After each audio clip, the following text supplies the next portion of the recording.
Bye. ఇప్పుడు 12 అవుతుంది. ఒక్క సెకండ్ గుండె అయిపోయింది. ఎవరో కానీ అక్కడ కింద నుంచి అట్లా నడుచుకుంటూ పోతుంది.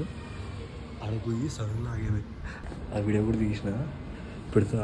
ఒక్క సెకండ్ గుండె అయిపోయింది తెలుసా. అదైతే ఇప్పుడు 12 అవుతుంది. నాకెందుకో నిద్ర రావట్లే అనేసి బయటకు వచ్చిన. ఇట్లా చూస్తే అమ్మ స్పీడ్ నడుచుకుంటూ పోతుంది. సడన్గా నేను వీడియో తీస్తున్నా. సడన్గా ఆడిపోయి ఆగింది. కొంప తీసి నేను వీడియో తీసుకున్నా తెలిసి ఆగింది అనుకునేది. ఉరకదాం అనుకున్నా కానీ సీదా అటు వచ్చేసి ఏదో బైక్ ఎక్కి వెళ్ళిపోయిందని. గుండె అయిపోయిందా అయితే.